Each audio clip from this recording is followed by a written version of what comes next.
I think the one thing people underestimate about video games is that people think it's just playtime. But I always say that the one thing video games can give you that nothing else in entertainment can is that feeling of pride, right? Look what I did. And even though we want to make a game that is very big and is very long, you can play for all of those years. It's all the paths you didn't take that make it special to you, that you feel like when you finish that quest, that you feel that you accomplished something that week. The people who love video games can always say, like, you know, what'd you do today? I saved the world.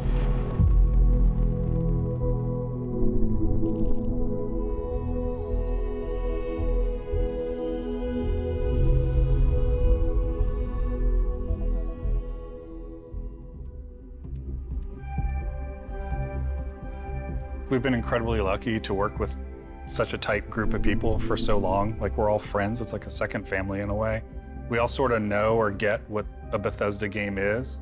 There's definitely this core group who's been working together for decades and knows how to make a BGS game. And then there's this, new generation of game developers who are coming in and working at BGS who grew up on those games those people made. For some people, those are the games that got them to go into the industry in the first place. And what I love about that is those people come in and they love the worlds too, and they want to stay true to those worlds that they grew up on. And so we're still able to maintain what a BGS game is, but continue to evolve. I think we underestimate how long people are going to play it. You look at Skyrim, we're sitting here 10 years later, and it keeps having this life, and it changes how you want to create something. Yeah, I feel like our games sort of have two lives, right? Like, we create this game and we put everything we can possibly put into it, tell the stories we want to tell, and build this world that's sort of a setup that when we hand it off to the players, they play it, but then they take it and make it their own. They tell their own stories, and then they make their own stories with our tools. I think it's the hallmark of our games that, you play it and my experience is going to be different than yours. I'm going to come in and tell you a funny story about something that happened to me. You may never have seen that because just a confluence of events. And I think that helps with the longevity, and it helps with that feeling of community in a lot of ways.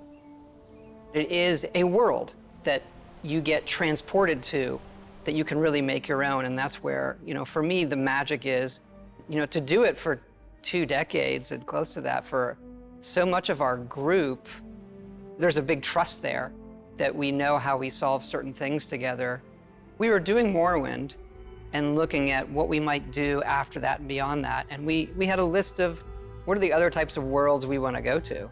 And obviously Fallout was at the top of the list, if we could do that, and that, magically, luckily came true for us. And right behind that was, science fiction. Going to space, I think there's a magic in just defying gravity and taking off from a planet. Like, it's extremely difficult human endeavor. Yeah, a lot of our games are about exploration, and that's sort of like, that's the ultimate exploration, is what's out there, what's past Earth, right? So it's incredibly exciting for us to work on something like that. I feel like every time we come to a game, we're starting fresh. We're saying, okay, we just did that one, that's over. How do we make it better in every way? It's got a more realistic, science-based backing to it, whereas Skyrim is sort of an epic fantasy. This is a more grounded game and a grounded setting about exploration. So I think that gives us a different take on how we make everything. So that's sort of the thing you latch onto when we're making new areas, making environments, making characters. The mechanics of the world are entirely different, but there are similarities. And I think those are things we like. Like, we like playing first person. We like having all the coffee cups. We like being able to touch everything. Those moments make the whole thing believable. Being able to watch the sunset and nighttime come and just sit there and watch the world go by seems like it's not gameplay, but it is vital to how you feel through the rest of it. I also think that because it's based in a more realistic atmosphere, is like, you have a lot of people on our team who are super into certain things like robotics or engineering, and they can use this lifetime of knowledge they have gathered and then use it in their work. Everyone comes from, these different areas and brings stuff to the game that can make it in, and it all matters, from the rocks to the clutter to, what the spacesuits look like. It's, based on people's experience and sort of learning about how things work in the world and trying to apply it in a way that's believable for this universe. Yeah, it starts feeling so real to us. Like all you're saying, we do all that stuff, but then concepting like everything they eat, or the toys the children play with, or what are their bedtime stories? What is their art? What is their history? What is their entertainment?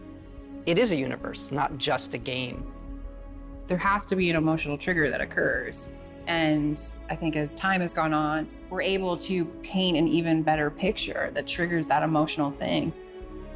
We always have that step out moment into the world, so to say. Technology's changed, we've all changed. So our expectations when loading up a game, like, okay, I'm gonna step out and there's gonna be this moment. Us being able to do that and have it feel new every generation, every game, is something that is really special about what we do. I like to say that Starfield has 2 step out moments. It's cryptic. Our process of making it is a journey for us that is very, very rewarding. And coming to Starfield, everybody's starting over and saying, what would you want to do? What does going to space mean to you? And everybody comes back to the same one. I want to see what's out there.